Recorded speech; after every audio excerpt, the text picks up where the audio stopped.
हाय दोस्तों, एक बार फिर से आप सभी लोगों का अपना यूट्यूब चैनल वाईआरएस क्लास में बहुत बहुत स्वागत है। दोस्तों, हमारे सामने राजीव प्रकाशन का एक आंसर पेपर है। इसमें मैंने आप लोगों को सेट नंबर पहले में जो कि 2020 कोड 801 एमए कोड का है, इसमें फ्रेंड मैंने आप लोगों को प्रश्न नंबर 4 तक अच्छे तरीके से पढ़ा दिया था।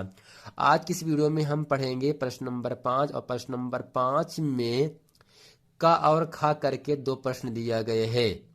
प्रश्न नंबर का आपके सामने यहां से कह रहा है, निम्नलिखित लेखकों में से किसी एक लेखक का जीवन परिचय देते हुए उनकी किसी एक रचना का नाम लिखिए। दोस्तों, इसमें पहला आपका है आचार्य रामचंद्र शुक्ल जी हैं, दूसरा है भगवत शरण उपाध्याय है, तीसरा है जयप्रकाश भारती। दोस्तों, 30% कोर्स में जयप्रकाश भारती पाठ आपको नहीं पढ़ना, ये कर चुका है। केवल आपको आचार्य रामचंद्र शुक्ल और भगवत शरण उपाध्याय को ही पढ़ना है। दोस्तों, आइए चलते हैं प्रश्न नंबर 5 का, जो पांचवी का जो का में जो आपका दो प्रश्न है, पहला और दूसरा, इसको अच्छे तरीके से हम पढ़ते हैं। तो राइट, सबसे पहले हेडिंग करते हैं काले पेन से ऊपर एकदम, आचार्य रामचंद्र शुक्ल। फिर उसके बाद बाएं तरफ से हेडिंग करते हैं जीवन परिचय। किसका जीवन परिचय? आचार्य रामचंद्र शुक्ल का जीवन परिचय। जैसा कि दोस्तों 2010, 11, 12, 13, 14, 15, 16, 17, 18, 19 में पूछा गया है, और हम ये उम्मीद करते हैं जो 2022 में जो होने वाली परीक्षा, बोर्ड परीक्षा है, इसमें आचार्य रामचंद्र शुक्ल का जीवन परिचय पूछा जाए। तो दोस्तों, इसमें हम लिखेंगे हिंदी के प्रतिभा संपन्न, मूर्धन्य समीक्षक एवं युग परिवर्तक साहित्यकार आचार्य रामचंद्र शुक्ल का जन्म सन 1884 ईस्वी में बस्ती जिले के अगोना नामक ग्राम के एक संभ्रांत परिवार में हुआ था। यानी दोस्तों, जो आचार्य रामचंद्र शुक्ल जी हैं, इनका जन्म कब हुआ था? 1884 ईस्वी में। किस जिले के? बस्ती जिले में। कौन सा नामक गांव था? अगोना नामक गांव था, और एक संभ्रांत परिवार में पैदा हुए थे। इनके पिता का नाम दोस्तों क्या था? चंद्रबली शुक्ल मिर्जापुर में कानूनगो के थे। यानी दोस्तों, इनके पिता का नाम क्या था? चंद्रबली शुक्ल था, और ये मिर्जापुर में कानूनगो थे। इनकी माता अत्यंत विदुषी और धार्मिक थीं। इनकी प्रारंभिक शिक्षा, दोस्तों किनकी प्रारंभिक शिक्षा? आचार्य रामचंद्र शुक्ल का। इनकी प्रारंभिक शिक्षा दीक्षा अपने पिता के पास जिले की राठ तहसील में हुई, और इन्होंने मिशन स्कूल से 10वीं की परीक्षा उत्तीर्ण की। यानी दोस्तों, हिंदी के प्रतिभा संपन्न, मूर्धन्य समीक्षक एवं युग परिवर्तक साहित्यकार आचार्य रामचंद्र शुक्ल का जन्म सन 1884 ईस्वी में बस्ती जिले के अगोना नामक ग्राम में एक संभ्रांत परिवार में हुआ था। इनके पिता चंद्रबली शुक्ल मिर्जापुर में कानूनगो थे। इनकी माता अत्यंत विदुषी और धार्मिक थीं। इनकी प्रारंभिक शिक्षा दीक्षा अपने माता पिता के पास से ही जिले के राठ तहसील में हुई, और इन्होंने मिशन स्कूल में 10वीं की परीक्षा उत्तीर्ण की। आपसे पूछ सकता है एक नंबर के लिए, आचार्य रामचंद्र शुक्ल ने 10वीं की परीक्षा किस स्कूल में उत्तीर्ण की? तो आपको उत्तर होना चाहिए मिशन स्कूल में। अब दोस्तों, इसके आगे आपका आता है गणित में कमजोर होने के ये आगे नहीं पढ़ सके। इन्होंने एमए इंटरमीडिएट से की। एमए इंटरमीडिएट की शिक्षा इलाहाबाद से ली थी, किंतु परीक्षा पहले ही विद्यालय छूट गया। यानी किंतु परीक्षा से पहले ही विद्यालय छूट गया। इसके पश्चात इन्होंने मिर्जापुर के न्यायालय में नौकरी आरंभ कर ली, यानी नौकरी शुरू कर दी। यह नौकरी उनके स्वभाव के अनुकूल नहीं थी, यानी जैसा वो चाहते थे वैसा ये नौकरी नहीं मिली। अतः ये मिर्जापुर के मिशन स्कूल में चित्रकला के अध्यापक हो गए। अध्यापन का कार्य करते हुए इन्होंने अनेक कहानी, कविता, निबंध, नाटक आदि की रचना की। इनकी विद्वता से प्रभावित होकर इन्हें हिंदी शब्द सागर के संपादन कार्य में सहयोग के लिए श्याम सुंदर दास जी द्वारा काशी नगरी प्रचारी सभा में ससम्मान बुलाया गया। दोस्तों, आपसे पूछ सकता है काशी नगरी प्रचारी सभा और इसके साथ साथ ही शब्द सागर के हिंदी शब्द सागर के संपादक किसने किया? तो आपको उत्तर हो जाना चाहिए आचार्य रामचंद्र शुक्ल ने किया था। इन्होंने 19 वर्ष तक काशी नागरी प्रचरणी पत्रिका का संपादन भी किया। कुछ समय बाद इनकी नियुक्ति काशी हिंदू विश्वविद्यालय में हिंदी विभाग के प्राध्यापक के रूप में हो गई और श्याम सुंदर दास जी के अवकाश प्राप्त करने के बाद ये हिंदी विभाग के अध्यक्ष भी हो गए। स्वाभिमानी और गंभीर प्रकृति का हिंदी का यह दिग्गज साहित्यकार सन 1941 ईस्वी में स्वर्गवासी हो गए, अर्थात इनका देहांत हो गया। अब दोस्तों इसके बाद काले पेन से हेडिंग करते हैं रचना। इसमें लिखेंगे शुक्ल जी एक प्रसिद्ध निबंधकार थे, निष्पक्ष आलोचक थे, श्रेष्ठ इतिहासकार और सफल संपादक भी थे। इनकी रचनाओं का विवरण निम्नवत है। अब दोस्तों इसमें लिखेंगे निबंध, यानी आचार्य रामचंद्र शुक्ल ने निबंध क्या क्या लिखे, आलोचनाएं क्या क्या लिखी, इतिहास क्या क्या लिखे हैं और किसका संपादन किए हैं। दोस्तों निबंध में इन्होंने चिंतामणि भाग 2 तथा विचार विधि, इनके 2 निबंध है और इसके साथ साथ ही का है रसमीमांसा, त्रिवेणी और सूरदास, ये तीनों क्या है दोस्तों इनकी आलोचना है। और हिंदी साहित्य का इतिहास इनका इतिहास है। और जायसी ग्रंथावली, तुलसी ग्रंथावली, भरमर गीत सार, हिंदी शब्द सागर और काशी नागरी प्रचारणी पत्रिका का कुशल संपादन किया। ये क्या है दोस्तों इनका संपादन है।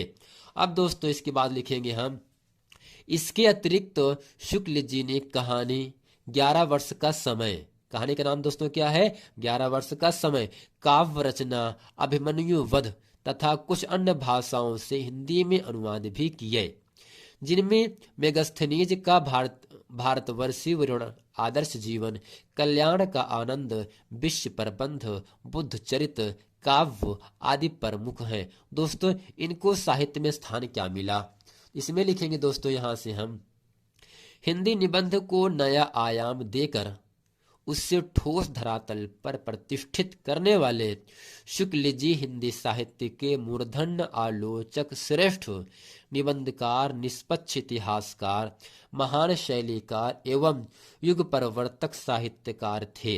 ये हृदय से कवि, मस्तिष्क से आलोचक और जीवन से अध्यापक थे।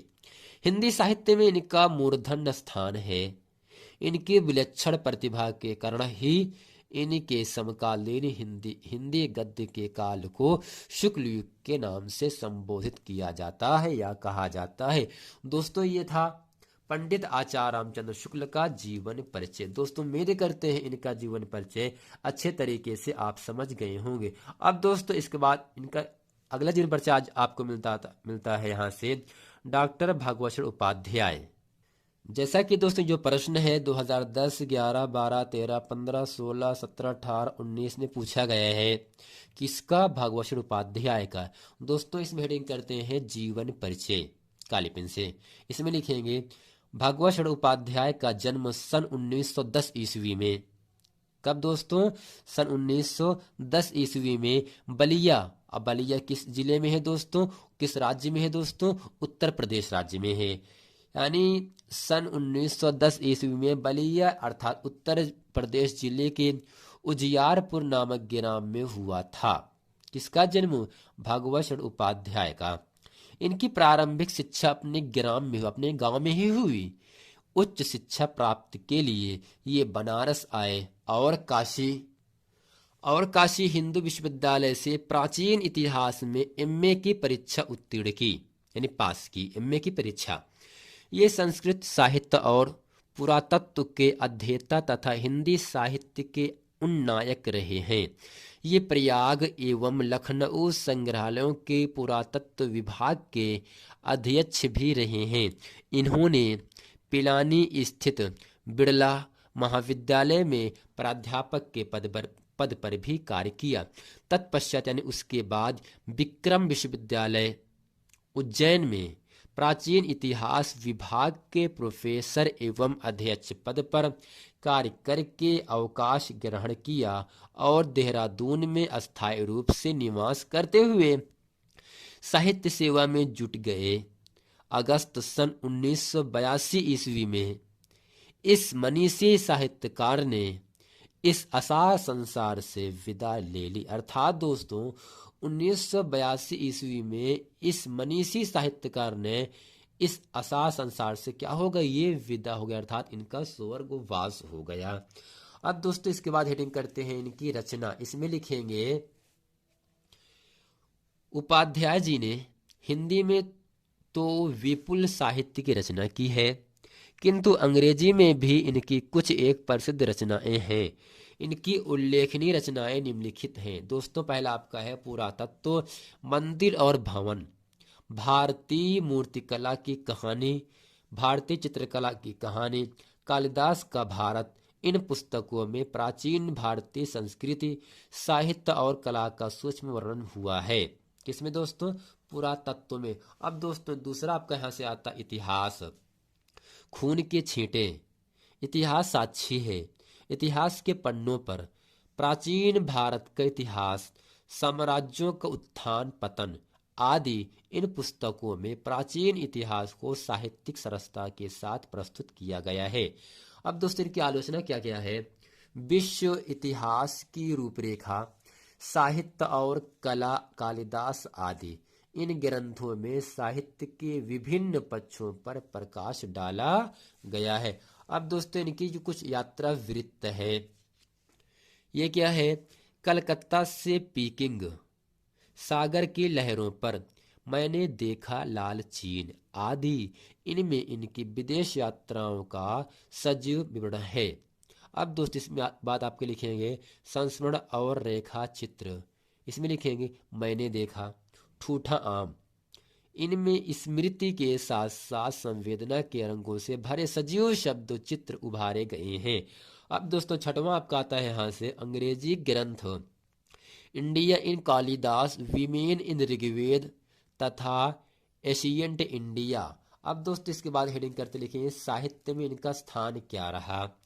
उपाध्याय जी पुरातत्व और संस्कृत के महान विद्वान हैं।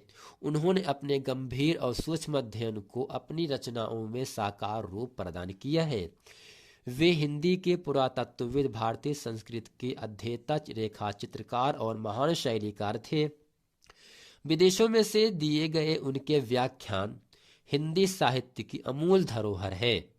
इन्होंने 100 से भी अधिक पुस्तकें लिखकर हिंदी साहित्य में अपना उल्लेखनीय स्थान बनाया है। दोस्तों ये था डॉक्टर भगवत उपाध्याय जी का जीवन परिचय।